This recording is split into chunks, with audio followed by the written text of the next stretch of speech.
up until this point in American history, all right, with everything that's been going on, one of the sort of the constants that had been, regardless of all the chaos in the world, had been that U.S. presidents had held themselves to 2 terms, and this all comes from the George Washington precedent. But here in 1940, we would expect that to continue, right? Because FDR, he's elected president in 1932, he's re-elected in 1936, and so in 1940 we expect, well, there's going to be a couple of new challengers to this. But FDR decides that, the United States, it's coming out of a depression, sort of out of depression, sort of not, and then of course you've got all this chaos around the world. You got the Japanese that are attacking China, you got Hitler that's taken over most of Central and Western Europe, and so he says, all right, I'm going to run for a 3rd term. Now his argument here is that the United States needed a steady hand in this world of chaos. Now FDR understands ever increasingly that the world is probably going to suck the United States into World War II, and the United States needs to not completely stay out of this, that there needs to be some role for the United States, that we're not going to be able to just sit on the sidelines for all of this. But his campaign promise is the United States, we should keep out of this war, but we need to go ahead and take some steps into building its defenses, just in case war is inevitable.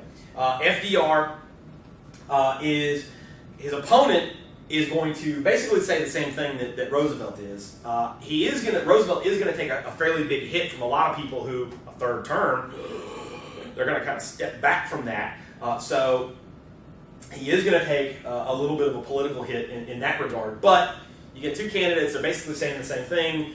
Roosevelt is the guy that they know, and so Roosevelt is going to win, even though it is a pretty fateful step for a 3rd term. This is now no longer, because Roosevelt is going to win not only a 3rd term, but a 4th consecutive term, that eventually after World War II, the United States is going to amend the Constitution and say, okay, President, you only get 2, and that's it. You can't get any more with this, okay? So FDR is going to get reelected here in November of 1940, but by this point, Hitler's overrun France. He's over in Denmark, he's over in Norway, and there's a really good chance that Hitler's going to overrun all of Europe. And regardless of whether you're a total peacenik, you have to understand that is a real problem, okay? Because Hitler is then going to have all the manpower, all the resources, all the technology, all the industry of Europe at his disposal, and of course a real meanness towards the United States as a result of that. Hitler hasn't totally said that he hates the United States and that they're going to go to war with him, but the United States was one of the allies that defeated Germany in World War I, and there's probably not all these great feelings. And so FDR is going to start taking some steps. For the first time in American history, he's going to ask for a peacetime draft. There have been a few times, Civil War, World War I, where once a war is declared, Congress says, okay, we need to go ahead and start conscripting, start drafting soldiers. But the United States isn't in the war yet. FDR says, we don't need to wait. Get the guys in now. Get them in uniform. Get them ready to go. He's also, though, going to look at what's going on here with Europe, and we can't just say these 2 sides, Britain and Germany, they're all equal, they're all belligerents. We need to take a side in this. And so he starts this proposal that first it's going to be a policy called cash and carry, where we'll sell to anybody that shows up and pays us cash. And that's alleged neutrality, right? But really, because of the British Navy's dominance of the Atlantic Ocean, the British are the only ones who are going to be able to show up and buy weapons from the United States. But eventually Britain runs out of money, and they say, hey, look, if you want us to keep fighting, you're going to have to find some other way to help us because we don't have any more cash to pay you. And so they're going to create a new policy called Lend-Lease, where the British, they don't have any more cash to give us, so we're going to lend them some destroyers for their navy, we're going to lend them some weapons in return for them giving us a few things in regard to the war effort. But what this does is it really is a fateful step, because it really is only for the British. And one, this is going to send weapons to the enemies of aggression, okay? And so it's going to serve to help start converting the U.S. factories over to a war production, because they're going to be selling this stuff initially to the British. But this is something the United States is going to be interested in doing for itself, because we're going to start making our own weapons for World War II. And then 2, you want to economically isolate Adolf Hitler with this. And so this is the election map with what we're going to see. Pretty straightforward, Democrat, FDR kind of victory in 1940. But the electoral vote, he's got a lot of broad support. But the popular vote is starting to creep in kind of the other direction, right? Where he gets 54% of the vote, and he wins by 10 points. That's a pretty big landslide, but it's not as big as what he had seen before in previous elections. And so, like I said, though, with Hitler and Europe, this is going to be the main theater of fighting in World War II that the United States is concerned with. So Hitler's unable to reach Britain. He tried to invade. He fought the Battle of Britain, and so Hitler is going to turn his forces eventually to the main enemy that he had found on the continent of Europe, and that's Russia. Okay. This is going to consolidate his hold on Europe. It's going to gain him access to mineral resources, agricultural resources, petroleum resources, factory resources, manpower resources, and of course it's going to get rid of this type of government that he hates more than anything, which is communism. All right. Now, this is all going to take place here in Operation Barbarossa, all right, in June of 1941. And Stalin and his forces are really kind of caught off guard. You had a lot of intelligence agencies because there are like 4 million men in the German army, and you can't push them up to the Russian border without somebody noticing. But Stalin really thought that a lot of the intelligence coming in was, the British are trying to get us involved in this war, and we're not going to go to fight for the British. This is a lie that the British government is putting out there, and so we're not going to believe it. But it turns out that the lie was true. And when the Panzer armies are unleashed, they are going to absolutely smash the Red Army, and they're going to go running hog wild through the Russian territory. Okay. The problem with this, though, is Russian space is really enormous, and of course the Russian manpower reserves are seemingly endless. Okay, and so the problem is trying to reach the Russian capital of Moscow, which is both its political capital and also its kind of its military capital. This is where all the roads and railroads, telephone, telegraph lines, they all sort of convene on this nerve center of Moscow. And so it takes 6 months to kind of get there, and by the time they get there, you've got the winter weather that's coming in, and winters in Russia are known to be pretty bad for a reason. You also have a decreasing amount of fuel that the Germans have, and of course the Russians are continuing to branch more and more and more of these soldiers, and this is going to stop the German advance out of Moscow. And so this is going to stop the fighting here in the winter of 1941 and then early in 1942.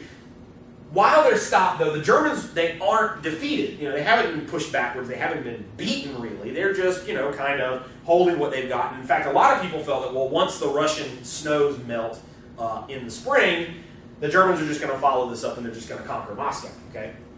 Well, Hitler doesn't completely ignore the British. He just says, my army can't deal with this. And so what he does is he turns his navy, specifically the U-boats, these German submarines, loose on starving the British out for supplies. All right, they're going to be sinking all kinds of vessels headed towards Britain, and they're ranging all around the British Islands. They're sinking these supply ships that are carrying food and ammunition and soldiers and gasoline left and right. So much so that the German U-boat skippers refer to this as the happy time. Right, they're having a great time blowing up these British vessels. Now, because of Lend-Lease, what this meant was U.S. warships, U.S. destroyers often found themselves in harm's way because they're looking after fleets of U.S. trading vessels that are going to be bringing stuff to Britain. And of course, German U-boats are going to be firing at whomever is out there. And they've told the Americans, they've told the rest of the world, hey, if you send stuff to Britain, Britain's our enemies. We're not going to let you supply them at all.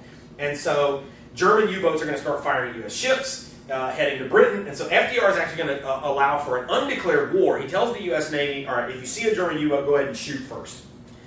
This is a real break with the normal rules of engagement. Whenever you're in a military sort of vessel or military situation like an aircraft or something like that, you see another nation, you're told not to shoot at them unless they engage you, like try to shoot you first, because you don't want to spark an international incident. You want to attack somebody else without provocation. Telling U.S. Navy to go ahead, hey, if you see a German U-boat, you blow them away. I mean, it's one thing to say, hey, they fired a torpedo at you, go ahead and defend yourselves.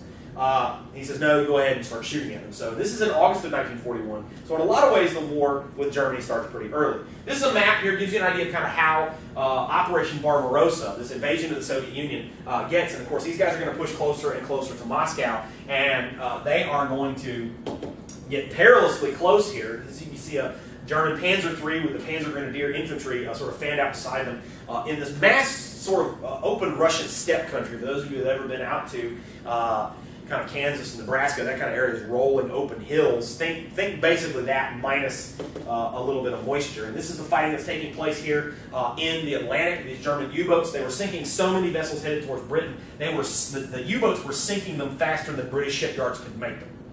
at one point here in 1941. And if you do a little bit of math on it, you say, well, if that continues without changing, eventually Britain's going to run out of ships, and they're going to eventually starve themselves into submission. And of course, the Germans are getting pretty creative. If one U-boat can do a lot of damage, imagine what several of them could do to a convoy of ships. And so they started operating in what was referred to as wolf packs of several submarines all in one place, attacking these convoys. All right? Well, if you were an average American in this run-up to World War II, there's probably a pretty good chance that you didn't like where things were going. Okay, I mean, one, you're watching news overseas, and people are getting blown up, and that's sort of troubling. But you want to stay out of this. Most Americans were pretty isolationist-minded. They didn't like the drift of the FDR administration ever increasing towards war, and they feared that this Lend-Lease policy would basically be sort of a backhand way to get the United States involved in World War I, because this would mean that U-boats were going to be attacking American ships, which of course is what happened. And then the United States said, well, we got shot at, so we're going to have to declare war on Germany. And the Americans here did not particularly care for that. And so this is going to create a big political movement around the post-World War I sort of aviator Charles Lindbergh. And this is called the America First movement. They were very isolationist. They moved towards keeping the United States neutral and appease the Axis powers. We don't care what we're going to do. And here you can see some of these America First protesters. They don't want to see the United States get involved in this war, and a lot of people were like this. U.S. isolationism, in fact, is going to last until the first bombs start falling at Pearl Harbor. All right? Because what is actually going to bring the United States into World War II is not going to be really kind of the bigger of the two enemies between Germany and Japan, which is Germany. It's actually going to come from Japan. All right? While the United States is really keeping a really, really close eye on what Hitler is doing in Europe, the bigger, or the lesser problem is not going unnoticed as well, and that is Japanese expansionism. All right? Japan had been targeting a number of European colonies in Southeast Asia for economic exploitation. The problem with this is there's not a lot of mineral resources on the home islands of Japan, so if they want gasoline and oil, if they want scrap iron, if they want steel, if they want a lot of this stuff, they're going to have to import it. And that means that they feel that they need to take over these areas as opposed to just trading for them. But they feel they need to take over these areas. And so when they start leaning on some of these places, FDR is looking at what they're doing, and eventually, all right, FDR is going to put an embargo on trade with Japan. They're going to stop selling Japan scrap iron and oil. And of course, the United States at that point was the #1 supplier of scrap iron and oil to the Japanese. They're also going to freeze all Japanese assets inside the United States. So if you're Japan, you now have a big choice, because without fuel and without iron from the United States, the United States can conceivably starve the Japanese war machine into submission. So Japan either can say, okay, United States, you've got the upper hand. We're going to have to do what you say. What do you want us to do? Or they could prepare for a war with the United States. This is the choice that they decide to follow. Right now, the Japanese, when you look at it, Japan versus the United States. Japan, the United States, what are these guys, stupid? I mean, what's their problem? They're still engaged in a war with China.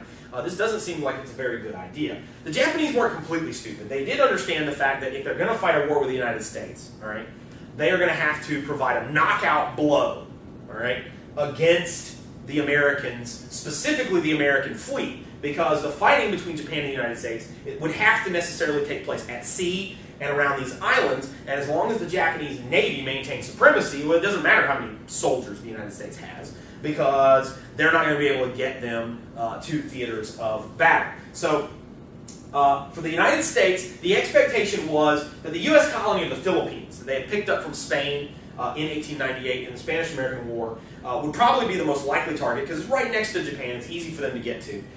Or maybe the British colony of Malaysia, down in Indonesia. Japan, though, just sort of pushing the United States back at the Philippines and then giving them an excuse to declare war on them, that doesn't work for them. Okay, Japan needs a knockout blow. All right, and they seek to destroy the U.S. fleet at Hawaii. Now, of course, this is several thousand miles within U.S. territory, and they're going to have to use a method that not even everybody in the U.S. Navy thought would work, and that is using aircraft launched from aircraft carriers. A lot of people in the Navy thought that when a ship is defending itself against these airplanes, right, they'll be able to shoot them down. But it turns out it's actually pretty hard to shoot down an aircraft. It's going several hundred miles an hour, dropping bombs and torpedoes on them. So in the early morning on Sunday, December 7th, 1941, Japanese aircraft are going to fly low over the island of Oahu, and they're going to come around the mountains there, and they are going to catch these soldiers and sailors at the airfields and at the naval station here completely off guard. All right, they are going to run riot through all of these American defenses. The Americans really don't even know that they're there, okay? And they are going to kill 3,000 Americans in this bombing, and they're going to cripple the U.S. fleet, all right? American isolationism was over. That was it, okay? FDR the next day appears before Congress. He declares December 7th a day that would live in infamy, and he asks Congress to declare war on the Empire of Japan, which of course they would do so almost unanimously. 3 days later, sort of inexplicably, Germany, which was Japan's military ally, declared war on the United States. And the reason it's sort of hard to understand is because Germany and Japan's treaty was in case either one of them gets attacked by the United States. But Japan obviously didn't get attacked by the United States. They attacked the United States. But Hitler decides, well, you know, we need to declare war on the United States. And of course, Japan follows suit. And now the United States doesn't have to worry about, well, we're at war with Japan. What do we do with Germany? They're actually the number one problem that we've got. Because it doesn't matter if we defeat Japan in Asia. If Hitler takes over all of Europe, well, Hitler solves that problem for them by declaring war on the United States. Okay? And so this is gun cam footage from the Japanese torpedo bomber that's attacking Pearl Harbor. You can see Battleship Row as these ships are lined up right here at the quays, and then the dockyard facilities and the air station on fire in the background as these guys are attacking. And this got made into a pretty good movie. Well, the battle scenes are pretty good. A movie called Pearl Harbor. The romance scenes are pretty crappy, right? I was really disappointed. I didn't. The two guys, they fall in love with the same woman. I didn't even really get the sense that they even really liked each other, much less that they were in this sort of deep, passionate, lifetime love affair. So mostly just, if you get this, just sort of fast forward to the part where you start seeing explosions, and then you'll get good, from there. But this is what's going to take place, and now, like it or not, the United